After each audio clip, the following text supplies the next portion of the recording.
महाराज जी कृपया समझाएं, जब किसी की मृत्यु कम आयु में होती है तो उसकी श्वासें उतनी ही थी, ऐसा उतने, माने? हाँ बिल्कुल उतने ही। जो गर्भ में ही मर जाते हैं उनने क्या अपराध किया था? जो गर्भ के बाहर आकर अभी बालक अवस्था में मर जाते हैं उसने क्या अपराध किया था? तो पूर्व से ये निर्धारित है वो गर्भ में ही मरेगा। महिलाएं महाराज जी ये करवा चौथ का व्रत फिर किस उद्देश्य से रखती हैं? ये तो बहुत छोटे मोटे बातें हैं, ये गांव गली वाली बातें। ये अनुष्ठान किसी की मृत्यु को थोड़ी बचा सकते। करवा चौथ किसी की मृत्यु को बचा लेगी? आयु जब पूर्ण होती है तो देखो, गंगा जी अपने हाथ से अपने पुत्र को लेकर के गंगा में फेंक देती थी जिंदा। लोग तो मरा फेंकते हैं गंगा जी में, वो जिंदा फेंक देती थी गंगा जी।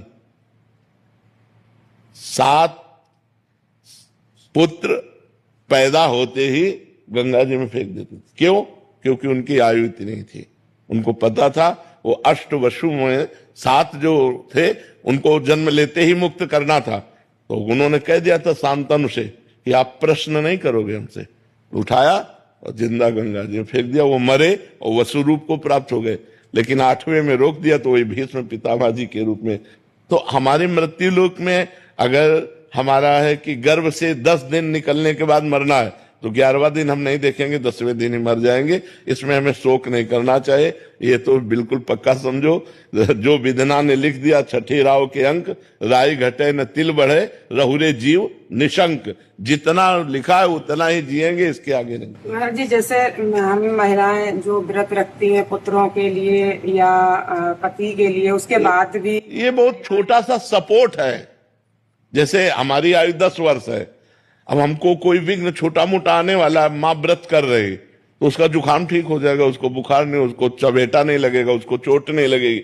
मृत्यु का निश्चित टाइम होता है, उसे रोका नहीं जा सकता। हाँ, अब जैसे मृत्यु योग लग रहा है, अभी मृत्यु नहीं है तो मृत्युंजय जप करो कट जाएगा। मृत्यु योग लग रहा है लेकिन मृत्यु नहीं है तो वो बच जाएगा। अगर मृत्यु है तो मृत्युंजय जप भी उसे नहीं काट सकता। नहीं, कोई बचा के देख ले। योग लग रहा है, पाप कर्म इतना उसका प्रभावशाली हो रहा है कि वो मृत्यु योग जैसा दंड देगा। तो मृत्युंजय जब किया योग कट गया।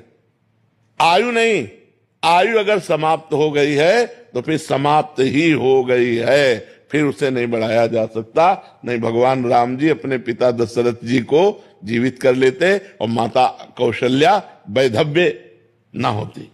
विचार करो, यहां जो जन्मा राइट टाइम जब आया उसको यहां से जाना पड़ेगा। बिल्कुल कोई भी व्रत नियम संयम उसे नहीं रोक सकता।